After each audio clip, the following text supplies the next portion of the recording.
पराशात लेख लखा, अपने लिए निकलो। उत्पत्ति 12:1-17-27। यह पराशा एक ऐसे बुलावे से शुरू होती है जिसने मानव इतिहास को बदल दिया। परमेश्वर अब्राम से कहते हैं, लेख लखा, अपने लिए निकलो, अपने सच्चे स्वरूप की ओर जाओ। अब्राम को अपनी भूमि, अपने संबंधियों और अपने पिता के घर को छोड़ने के लिए कहा गया। ये केवल एक भौगोलिक यात्रा नहीं थी, बल्कि यह आत्मा की यात्रा थी। अब्राम को इस प्रकार तैयार किया जा रहा था कि वह सब जातियों के लिए आशीष बने। हम इस पराशा में कई प्रमुख क्षण देखते हैं। अब्राम वेदी बनाते हैं, अकाल का सामना करते हैं, मिस्र जाते हैं, लूत को छुड़ाते हैं, रहस्यमय मेल्कीसेदेक से मिलते हैं, टुकड़ों के बीच की वाचा में प्रवेश करते हैं और खतना की वाचा प्राप्त करते हैं। परमेश्वर अब्राम और सारै दोनों के नाम बदल देते हैं और उन्हें नई पहचान देते हैं। हाफतारा में परमेश्वर अब्राम को मेरा मित्र कहते हैं। ब्रीत हदशाह नए नियम हमें याद दिलाता है कि अब्राहम विश्वास का उदाहरण है, वह जिसने परिणाम देखने से पहले ही परमेश्वर पर भरोसा किया। गहरे स्तर पर यह पराशा आत्मा की यात्रा को दिखाती है। पुराने ढांचों को पीछे छोड़ना, परमेश्वर में अपनी सच्ची पहचान पाना, वाचा में प्रवेश करना और विश्वास में चलना सीखना। पहला चरण 3 परतों को छोड़ना। जब परमेश्वर ने अब्राम से कहा कि अपनी भूमि, अपने जन्म स्थान और अपने पिता के घर से निकलो, तो यह केवल स्थान परिवर्तन नहीं था, वह उनसे उनकी आत्मा की 3 परतों को हटाने के लिए कह रहे थे। तेरी भूमि तुम्हारे आराम के क्षेत्र और शारीरिक आदतों का प्रतीक है, वे चीजें जो तुम्हें सुरक्षित महसूस कराती हैं परंतु तुम्हें बढ़ने से रोकती हैं। तेरा जन्म स्थान तुम्हारी सांस्कृतिक सोच और तुम्हारे सोचने के पुराने ढंग का प्रतीक है। यह तुम्हारा भावनात्मक और मानसिक ढांचा है। तेरे पिता का घर परिवार के ढर्रों, पीढ़ीगत आदतों और पुरानी पहचानों का प्रतीक है, जिन्होंने तुम्हें आकार दिया परंतु अब तुम्हें पीछे रोक सकते हैं। जोहार सिखाता है कि ये 3 चरण आत्मा के ऊपर की 3 आवरणों, शरीर, भावनाएं और विरासत में मिली पहचान को हटा देते हैं ताकि तुम्हारा भीतरी प्रकाश चमक सके। व्यावहारिक रूप से इसका अर्थ यह है कि परमेश्वर हमेशा तुम्हें बढ़ने के लिए आमंत्रित करते हैं।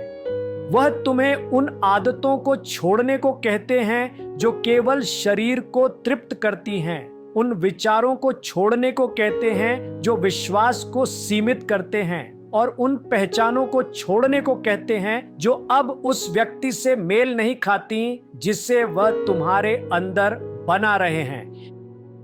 दूसरा चरण मार्ग में वेदियां बनाना। हर बार जब परमेश्वर अब्राम के सामने प्रकट हुए, उन्होंने एक वेदी बनाई।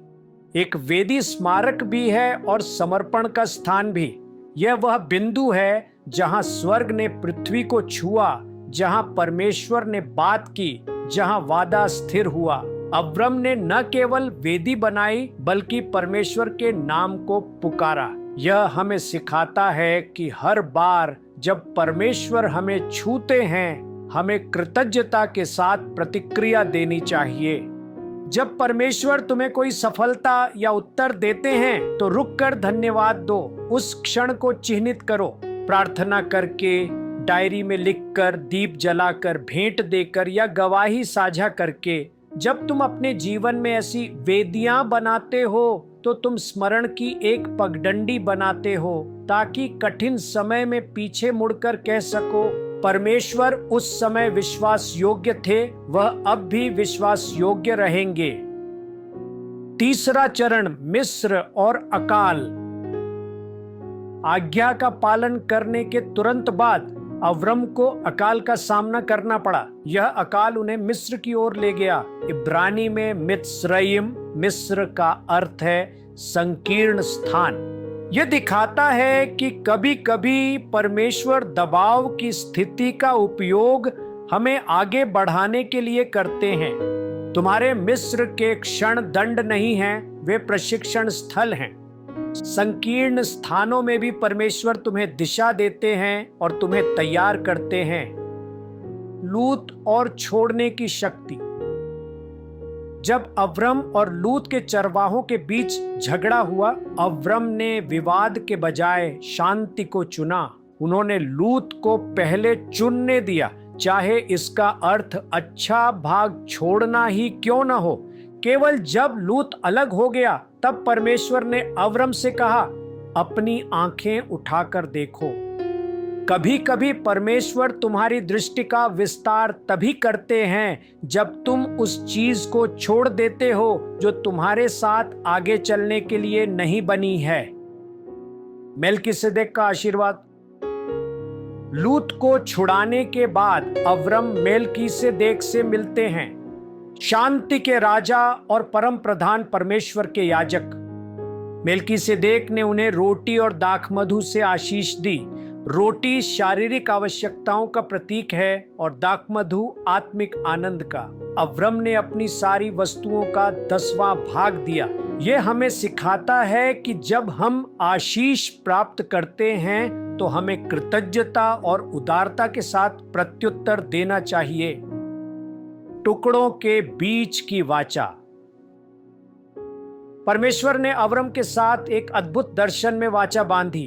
एक धूम्र यंत्र और जलती हुई मशाल बलिदान के टुकड़ों के बीच से गुजरी। धूम्र यंत्र न्याय का प्रतीक था और मशाल दया का। साथ मिलकर वे दिखाते हैं कि परमेश्वर स्वयं वाचा को थामे हुए हैं। भले ही जीवन कभी कभी टुकड़ों में बटा हुआ लगे, परमेश्वर का वादा असफल नहीं होता। नाम का परिवर्तन और परमेश्वर की श्वास। परमेश्वर ने अब्राम का नाम बदलकर अब्राहम और सारै का नाम बदलकर सारा रखा और उनमें हे अक्षर जोड़ा, जो परमेश्वर की श्वास और आत्मा का प्रतीक है। इसने उनकी बुलाहट को बढ़ाया और उन्हें असंभव को पूरा करने की शक्ति दी। जब परमेश्वर तुम पर अपनी श्वास फूंकते हैं तो तुम्हारी पहचान सीमित से असीमित में बदल जाती है। खतना की वाचा और संपूर्ण चलना। परमेश्वर ने अब्राहम से कहा, मेरे सामने चल और सिद्ध हो। सिद्ध होना अर्थ है विचार, वचन और कर्म में एक होना। पवित्रता का अर्थ केवल पाप से दूर रहना नहीं है, बल्कि परमेश्वर के हृदय के साथ पूर्ण रूप से संगति में चलना है। हाफतारा और ब्रीत हदशाह के संबंध। यशायाह में परमेश्वर अब्राहम को मेरा मित्र कहते हैं। यह हमें याद दिलाता है कि हम केवल सेवक नहीं बल्कि परमेश्वर के मित्र भी हैं और मित्र एक दूसरे पर भरोसा करते हैं। पौलुस रोमियो और गलतियों में कहता है कि अब्राहम धर्मी ठहराए गए क्योंकि उन्होंने परमेश्वर पर विश्वास किया। हम भी वही आशीष पाते हैं जब हम परमेश्वर पर इतना भरोसा करते हैं कि परिणाम देखने से पहले ही उसकी आज्ञा का पालन करते हैं। जीवन में उपयोग, लाइफ एप्लीकेशन। इस सप्ताह अब्राहम की तरह एक कदम बढ़ाओ। अपने आप से पूछो, क्या कोई आराम का क्षेत्र है जिसे परमेश्वर तुम्हें छोड़ने के लिए बुला रहे हैं? हर विश्वास के कदम के बाद धन्यवाद दो। अगर परमेश्वर तुम्हें किसी चीज या व्यक्ति को शांति से छोड़ने को कह रहे हैं तो छोड़ दो और अपने वादे की दिशा में एक कदम आगे बढ़ो, भले ही सब कुछ अभी स्पष्ट न हो। समापन प्रार्थना, क्लोजिंग प्रेयर। अब्बा, अब्राहम की तरह हम भी चुनते हैं कि जहां तू बुलाता है वहां चलें, भले ही पूरा मार्ग हमें दिखाई न दे। अपनी आत्मा की श्वास हम में फूंक, हमारी पहचान को नया बना और हमें तेरे सामने सिद्ध कर। आमीन।